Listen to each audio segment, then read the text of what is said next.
आगच्छन्तु प्रिय छात्राः, अद्य वयं पठिष्यामः अस्माकं तृतीय पाठस्य द्वितीयो भागः। आज हम तीसरे पाठ का दूसरा भाग पढ़ेंगे। इसका पहला भाग हम पहले पढ़ चुके हैं। आइए पहले हम उसकी कहानी को जान लेते हैं कि श्रीकंठ और कृष्णमूर्ति दो मित्र थे। श्रीकंठ के पिता समृद्धशाली थे, उनका घर बहुत बड़ा था और 10 सेवक निरंतर वहां कार्य करते रहते थे। इसके विपरीत जो कृष्णमूर्ति है, उसके माता पिता गरीब निर्धन किसान हैं। चलिए अब हम आगे की कथा को पढ़ते हैं, द्वितीय भाग को पढ़ते हैं। इस कहानी का दूसरा जो गद्यांश है उसको पढ़ते हैं। इसका पहला पद है एकदा। एकदा अर्थात एक बार। श्रीकंठ, श्रीकंठ अर्थात श्रीकंठ। तेन सह, तेन अर्थात उसके, उसके किसके? तो कृष्णमूर्ति के। सह, सह अर्थात साथ। तो एकदा श्रीकंठ तेन सह अर्थात एक बार श्रीकंठ उसके साथ। प्रातः अर्थात सुबह, नववादने अर्थात 9 बजे। तस्य गृहम, तस्य अर्थात उसके, गृहम, गृहम अर्थात घर। अगच्छत, अगच्छत अर्थात गया। तो यहां तक की पूरी पंक्ति का अर्थ क्या हुआ कि एक बार श्रीकंठ उसके साथ उसके घर प्रातः 9 बजे गया। तो तत्र, तत्र अर्थात वहां, वहां तो कहां? तो कृष्णमूर्ति के घर। तो कृष्णमूर्ति अर्थात कृष्णमूर्ति, तस्य उसके, माता पिता च, माता और पिता, ठीक है। वहां कृष्णमूर्ति और उसके माता पिता स्वशक्त्या, ठीक है। स्व अर्थात अपनी, शक्त्या अर्थात शक्ति के द्वारा। तृतीय एक वचनांत पद है जिसका अर्थ क्या होगा? शक्ति के द्वारा। अगला पद क्या है? श्रीकंठस्य अर्थात श्रीकंठ का। आतिथ्यम, आतिथ्य कहते हैं किसको? अतिथि सत्कार अर्थात सम्मान करना। तो आतिथ्यम अकुर्वन अर्थात श्रीकंठ का आतिथ्य सत्कार उन्होंने अकुर्वन अर्थात किया। तो यहां तक कि इस पूरी पंक्ति का अर्थ होता है कि वहां कृष्णमूर्ति और उसके माता पिता ने अपनी शक्ति के अनुसार श्रीकंठ का अतिथि सत्कार किया। एतत् दृष्ट्वा, एतत् अर्थात यह, दृष्ट्वा अर्थात देखकर।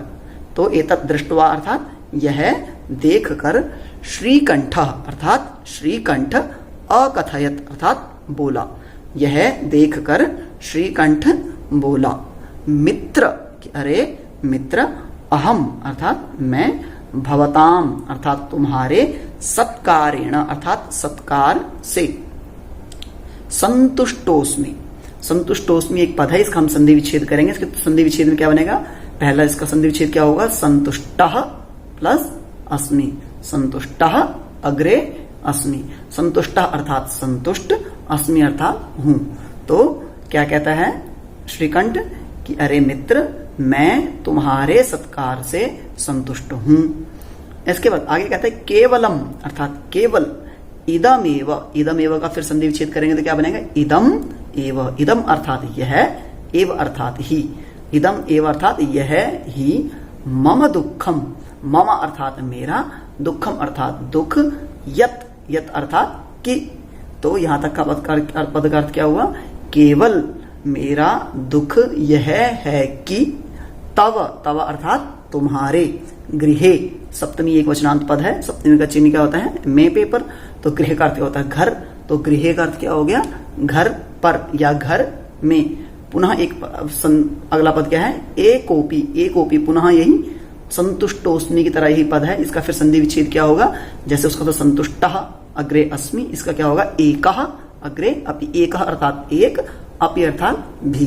तो क्या होगा यहां तक का अर्थ कि इदम एव मम दुखम, मेरा केवल यह दुख है कि तव गृहे तुम्हारे घर में, एकोपी अर्थात एक भी, भृत्य, भृत्य अर्थात नौकर, नास्ति, नास्ति का संधि विच्छेद क्या होगा? न अस्ति। न अर्थात नहीं, अस्ति अर्थात है। अर्थात कि केवल मेरा यह दुख है कि तुम्हारे घर में एक भी नौकर या एक भी सेवक नहीं है। मम अर्थात मेरे, सत्काराय अर्थात सत्कार के लिए, भवताम बहु कष्टम, भवताम अर्थात तुमको, बहु कष्टम अर्थात बहु अर्थात अधिक, कष्टम अर्थात कष्ट, जातम अर्थात हुआ। तो इस पूरी पंक्ति का अर्थ क्या हुआ? मेरे सत्कार के लिए तुम्हें बहुत कष्ट हुआ। मम गृहे, मम अर्थात मेरे, गृहे अर्थात घर में, तू अर्थात तो, बहवः, बहवः अर्थात बहुत सारे, कर्मकराः, कर्मकर किसको कहते हैं? सेवक को, नौकर को। तो बहवः कर्मकराः अर्थात बहुत सारे नौकर, संति अर्थात हैं, मेरे घर में तो बहुत नौकर हैं। इसके बाद तदा, तदा अर्थात तब, कृष्णमूर्ति अर्थात कृष्णमूर्ति, अवदत् अर्थात बोला, तब कृष्णमूर्ति बोला, मित्र अरे मित्र, ममापि, ममापि का संधि विच्छेद क्या होगा? मम अग्रे अपि, मम अर्थात मेरे, अपि अर्थात भी, तो मेरे भी, अष्टौ, अष्टौ अर्थात 8, कर्मकराः, कर्मकर अर्थात सेवक, तो संति अर्थात हैं। तो तदा कृष्णमूर्ति अवदत्, कि तब कृष्णमूर्ति बोला कि मित्र मेरे भी 8 सेवक हैं। ते च, ते अर्थात वे, च अर्थात और, द्वौ पादौ और वे, द्वौ अर्थात दो, पादौ अर्थात पैर, दो पैर, द्वौ हस्तौ अर्थात दो हाथ, द्वे नेत्रे अर्थात दो नेत्र, द्वे श्रोत्रे, श्रोत्र किसे कहते हैं? कान को, तो द्वे अर्थात दो, श्रोत्रे अर्थात कान, इति अर्थात इस प्रकार से यहां तक की पंक्ति, पूरी पंक्ति का अर्थ क्या हुआ कि मेरे भी 8 कर्मकर हैं अर्थात 8 सेवक हैं। वे कौन कौन से हैं? 2 हाथ, 2 पैर, 2 आंखें और 2 कान। आगे कहते हैं एते, एते अर्थात ये, प्रतिक्षणम अर्थात प्रतिपल अर्थात हर समय, मम अर्थात मेरे, सहायकाः अर्थात सहायक हैं, अर्थात ये प्रतिपल मेरे सहायक, अर्थात ये प्रतिपल मेरी सहायता करते हैं। किंतु, किंतु अर्थात लेकिन, तव अर्थात तुम्हारे, भृत्याः अर्थात नौकर, सदैव, सदैव अर्थात हमेशा, संधि विच्छेद क्या होगा इसका? सदा अग्रे एव, सदा अर्थात हमेशा, एव अर्थात ही, तो सदैव अर्थ का अर्थ क्या होगा? हमेशा ही, सर्वत्र, सर्वत्र अर्थात हर जगह, च अर्थात और, उपस्थिताः उपस्थित, भवितुम अर्थात होने में, न शक्नुवन्ति अर्थात समर्थ नहीं है। तो पूरी पंक्ति का अर्थ क्या हुआ कि किंतु तव भृत्याः, किंतु तुम्हारे नौकर हमेशा हर जगह उपस्थित होने में समर्थ नहीं है, अर्थात कि भाई तुम्हारे जो नौकर हैं वह हमेशा हर जगह तुम्हारे साथ नहीं हो सकते हैं।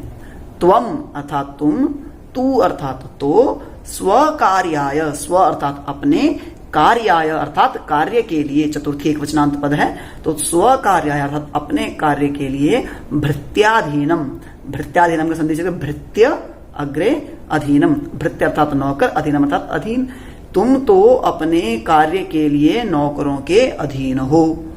यदा, यदा, यदा अर्थात जब, यदा अर्थात जब, तो जब जब, ते, ते अर्थात वे, तो जब जब वे, अनुपस्थिताः, जब जब वे अनुपस्थित होते हैं, तदा अर्थात तब, तदा अर्थात तब, तो तब तब, त्वम, त्वम अर्थात तुम, कष्टम अनुभवसी, तुम कष्ट को अनुभव करते हो। समझ गए कि भाई तुम्हारे जो नौकर हैं वह हर जगह तुम्हारे साथ नहीं हो सकते हैं और तुम अपने कार्य के लिए क्या हो? अपने नौकरों के अधीन हो। जब जब वे अनुपस्थित होते हैं तब तब तुमको कष्ट अनुभव होता है, तब तक तुमको कष्ट होता है। आगे कहते हैं स्वावलंबने, स्वावलंबन अर्थात पहले क्या बताया था? आत्मनिर्भरता अर्थ बताया था ना पाठ का। हाँ, तो स्वावलंबने अर्थात सप्तमी एक वचनांत पद हो गया, तो क्या होगा? आत्मनिर्भरता में, तू अर्थात तो, सर्वदा, सर्वदा अर्थात हमेशा, सुखम एव, सुख ही, कि आत्मनिर्भरता में हमेशा सुख ही होता है। न अर्थात नहीं, कदा अर्थात कभी, अपि अर्थात भी, तो न कदापि अर्थात कभी भी, कष्टम भवति अर्थात कदापि कष्टम न भवति, कभी भी कष्ट नहीं होता है। इसके बाद अगले गद्यांश में क्या कहते हैं? श्रीकंठ अवदत्, श्रीकंठ बोला, मित्र, अरे मित्र, तव वचनानि, तव अर्थात तुम्हारे, वचनानि अर्थात वचनों को, अर्थात तुम्हारे जो वचन है उनको, श्रुत्वा अर्थात सुन करके, मम मनसी, मम अर्थात मेरे, मनसी अर्थात मन में, महती प्रसन्नता, महती अर्थात बहुत अधिक, प्रसन्नता अर्थात खुशी, जाता अर्थात उत्पन्न हो गई या हो गई। तो पूरी पंक्ति का अर्थ क्या होगा? श्रीकंठ बोला कि मित्र तुम्हारे वचनों को सुन करके मेरे मन में बहुत प्रसन्नता उत्पन्न हो गई है।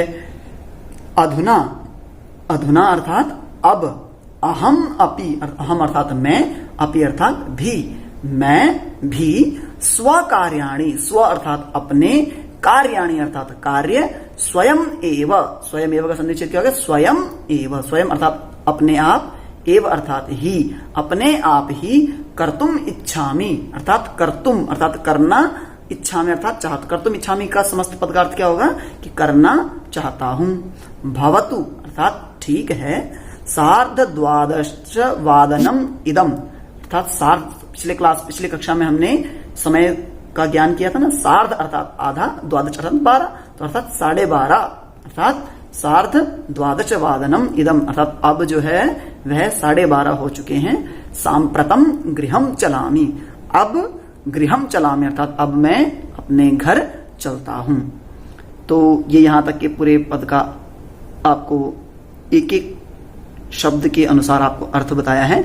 एक बार हम यहां तक की एक बार कहानी में आपको फिर से बता देता हूं कि एक बार श्रीकंठ उसके साथ प्रातः 9 बजे उसके घर गया।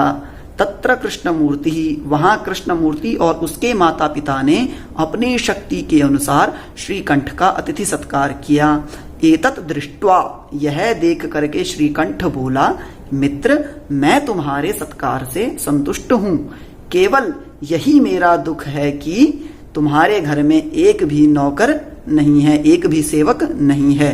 मम सत्काराय अर्थात मेरे सत्कार के लिए, भवताम बहु कष्टम जातम तुम्हें बहुत कष्ट हुआ। मम गृहे, मम अर्थात मेरे, गृहे अर्थात घर में, तो बहवः तो बहुत नौकर हैं। तदा तब कृष्णमूर्ति बोला, मित्र की, अरे मित्र मेरे भी 8 सेवक हैं। वे कौन कौन से हैं? तो वे 2 पैर, 2 हाथ, 2 नेत्र और 2 कान हैं। वे ये जो हैं प्रतिपल अर्थात हर समय मेरी सहायता करते हैं। तुम्हारे जो सेवक हैं वह क्या है? हमेशा तो उपस्थित होने में समर्थ नहीं है, और क्या है, तुम अपने कार्य के लिए हमेशा अपने नौकरों के अधीन हो। जब जब वे अनुपस्थित होते हैं तब तब तुम्हें क्या होता है? कष्ट होता है। इसलिए स्वावलंबने तु सर्वदा सुखम एव, स्वावलंबन में हमेशा सुख ही सुख है। न कदापि कष्टम भवति, कभी भी कष्ट नहीं होता है। इसके बाद श्रीकंठ अवद, श्रीकंठ बोला कि अरे मित्र तुम्हारे वचनों को सुन करके मेरे मन में बहुत प्रसन्नता हो गई है, अर्थात मेरा मन बहुत प्रसन्न हो गया है। अब मैं भी अपना कार्य स्वयं ही करना चाहता हूं। ठीक है, अब 12:30 बज चुके हैं और अब मैं चलता हूं। तो प्यारे बच्चों, ये हमने अपना तीसरे पाठ का दूसरा भाग भी यहाँ पर पूर्ण कर लिया है। अगले वीडियो में हम जानेंगे इस पाठ के अभ्यास के प्रश्न उत्तरों को।